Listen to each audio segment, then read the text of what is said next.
Assalamu alaikum students. This is Mrs. Munazza with another lecture on The Old Man and the Sea, which is written by Ernest Hemingway. In the previous video lessons, you have learned about the old man, that is Santiago, the fisherman who had been unable to catch a fish for the last 84 days, and because of which he had been labeled as an unlucky fisherman by the younger fishermen, whereas the older fishermen still respected him, for they knew that he was an experienced and a skillful fisherman. The old man himself was satisfied that it was only his luck that was not favoring him. Otherwise, though he had become old, yet he was strong enough to catch a big catch, catch a big fish all alone by himself, using his confidence, using his skills, and with the help of his determination. Now, in this lecture, students, I'm going to cover the part of the lesson in which the part of the novel in which the old man had gone into the deeper sea all alone by himself to catch a big fish, a real big fish, and in his fight with that fish. So the adventure with the marlin. Now, early in the morning, the old man went to the house of the boy, Madeline. Madeline is his student whom he had taught fishing when the boy was only 5 years old. We have been told in the early part of the novel, and I had discussed it with you. And the old man became apologetic when he woke the boy up, and the boy came out of his hut quite sleepy. But the boy consoled the old man, telling him that it is what a man must do. Then from the shack of the boy, they came to the shack of the old man, and from there the boy carried the rolls of lines in the basket, the harpoon and the gaff, whereas the old man carried his full sail on his shoulder. It was decided that they would go first to place these gears in the skiff or the boat of the old man, and then they would have a cup of coffee. The man over there, or a cup of coffee, told the boy that he was very confident that day. He told him that I feel confident. And he further told the boy that it was 85th day, and I hope you remember, I feel confident. This is the confidence of the old man, which is very important. Okay,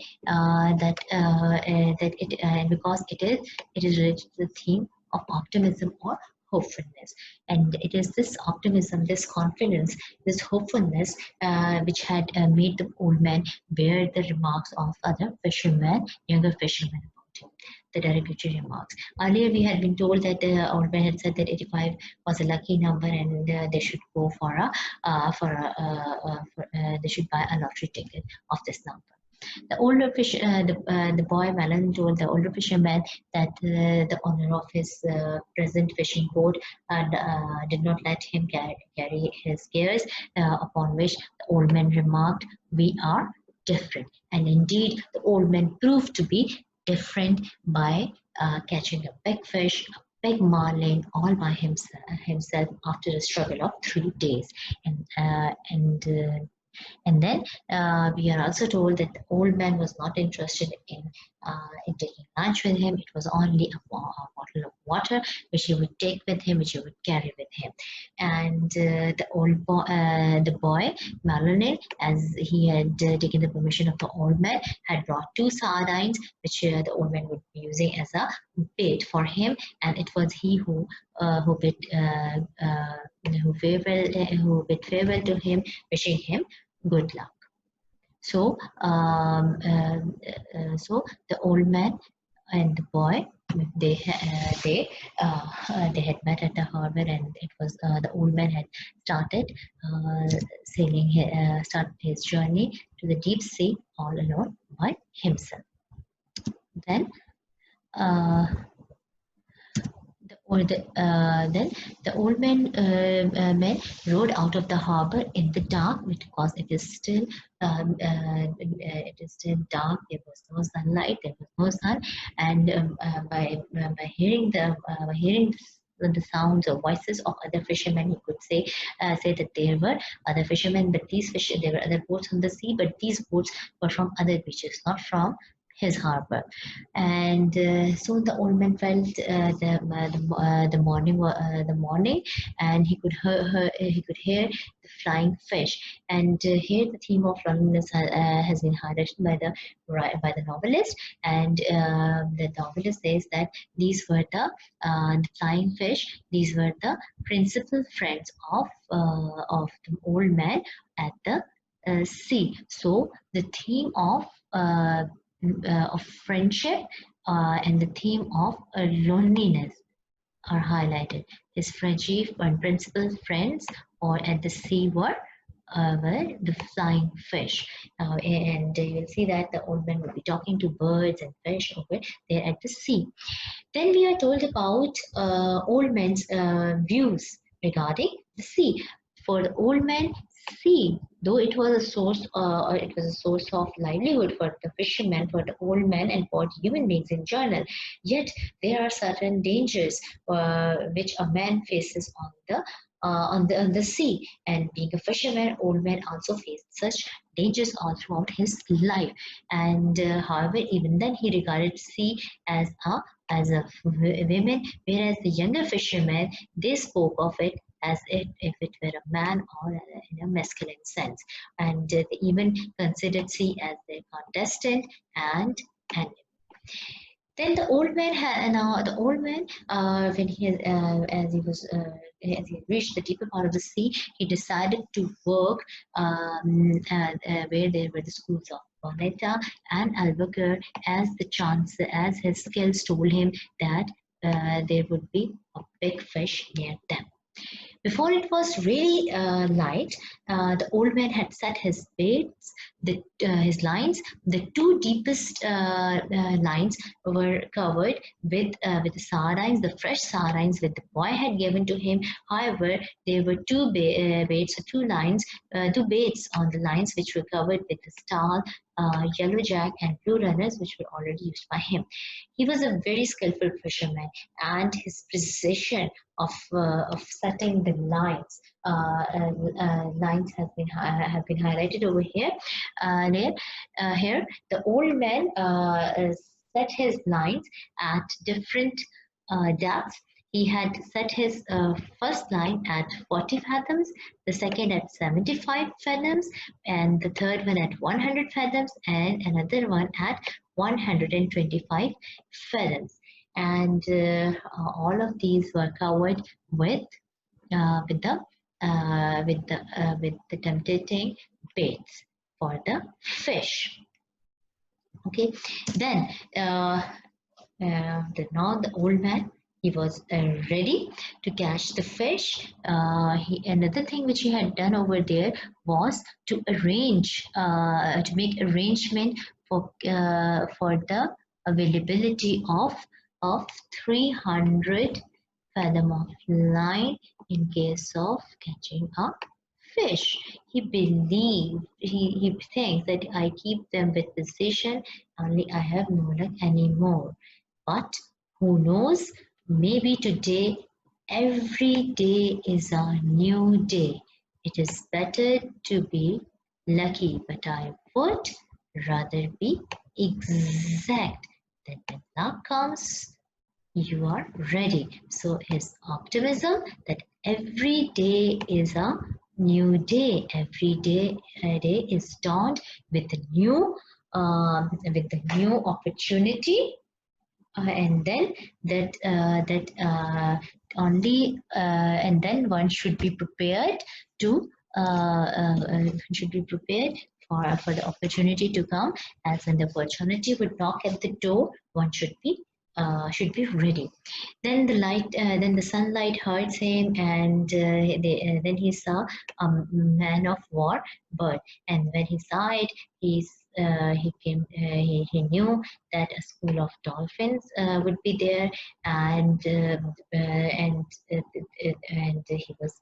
And then he was happy to see red plankton, red plankton over uh, on the sea, as it was the sign that there would be fish on, that there would be fish. And then moving on to the next slide, and there we are. The old man, we are also told his views about turtling. He had no mysticism for turtling. Uh, there were myths that the people who go for turtling, they become blind, but the old man had no mysticism about them. He felt sorry for the turtles, and the people considered, the people were heartless about them, because the heart of the turtle beats even after being butchered. But the old man thought that his heart, his feet and hands were like the turtle. And then the old man then noticed a bird was circling overhead again, and this time he saw a small tuna, and one of his line got one of them, and it was an albacore, 10 pounds, which would become a good bait, thought the old man. He was really very happy, and he says the birds are, he said that the birds are great help. And then we are told that talking aloud his thoughts had become the part of his personality. He did not know exactly when he had started it, but when he was young, he used to sing, and when he had gone to on turtle boats, he used to sing, but. But then but then when he started talking aloud, he did not remember, because as a fisherman he considered that the virtue that one of the virtues on sea was to avoid unnecessary talk. And even when he was accompanied by the boy, he used to they used to talk only when it was necessary, so they did not used to talk much. But the loud talking, loud thinking, he had started, and this was exactly what he was doing right now over here. Then we are then as Santiago was talking aloud his thoughts, he felt a heavy pull on one of the line. He let the line go down, and now he knew that there was a big fish of his uh, for which he had come over there on the deeper sea, and this fish had taken a hook. And then old man gave line to the fish.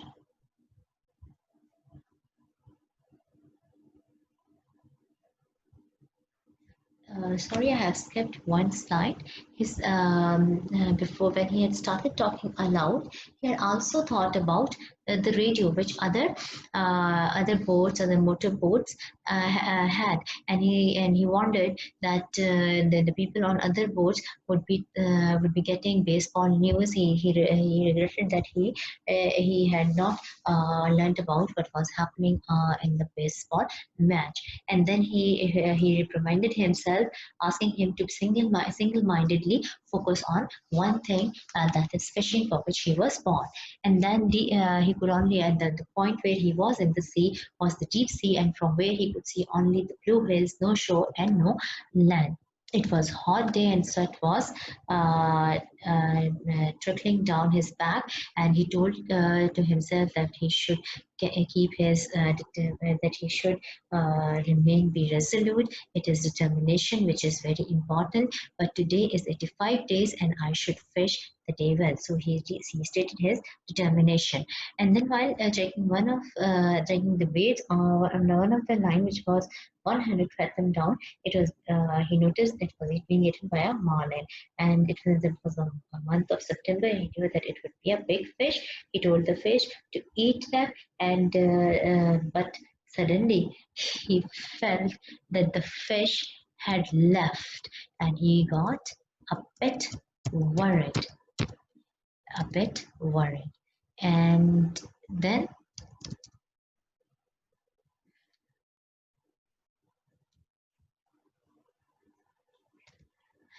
wait for a second. I have lost the slide we were working.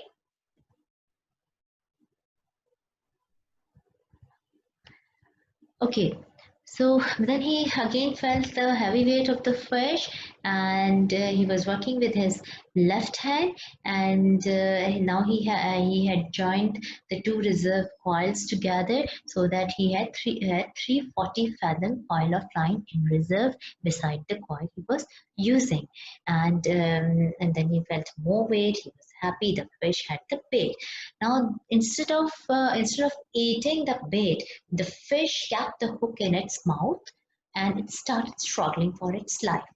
And what it did, it was again an extraordinary fish. Like the old man, it started to tow the boat. It started to take the boat with itself towards northwest. And the boy wished, I wish I had the boy, because he was yearning for strength, and he was yearning for youth. And then the old man also at the same time thanked God that fish had not gone down into the sea. Instead of going down, it had started swimming. It had started towing the boat, and so he decided to give the line to the fish when it would need it. After 4 hours of this towing, which the fish was doing, the old man holding the line, the old man felt thirsty, and he drank water, and he decided that he should endure. And then after before 2 hours and 2 hours before sunset, he wished to see the fish, and however he appreciated the strength and of the fish, and reminded himself that the blessings which he had. He said that he had no cramps, and he was feeling strong, and it was the fish that was in trouble, because it was moving with the hook in its mouth. Then over here I have written down the thoughts of the old man as the fish towed the skiff.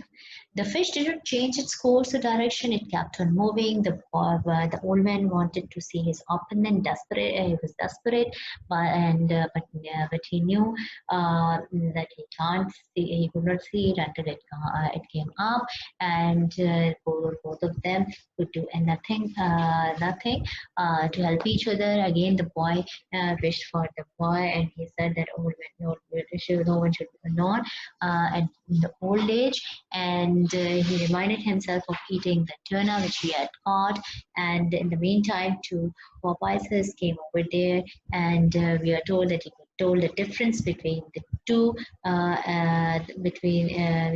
two's gender by listening to the blowing noises, and he appreciated these porpoises, and he says that they are our brothers like fish, a flying fish. And then the old man started taking pity on the fish he had hooked. He appreciated it as a wonderful and strange fish. Never I had such a strong fish, nor one who acted so strangely. And then he added, he is too wise to jump, that this fish had not jumped, because if it had jumped, it would have overturned the boat of the old man. And he also appreciated the fish by saying he took the bait like a male, and he pulls like a male, and his fight has no panic in it, and wondered if it was as desperate as he was. The old man also recounted the killing of other marlins, and he also recalled when he had killed such big fish as such big fish as this was. He also remembered when he had killed a female marlin, and when the male marlin had jumped up to see his counterpart, to see his female partner being butchered by the fisherman. Upon that occasion, the old man was accompanied by the boy, and he felt sad at that time, and he had sought her pardon before cutting her. Again, the old man was losing his strength, so he wished for the boy to be with him. And then he thought about his choice of coming in the deep sea and that of a flying fish staying there.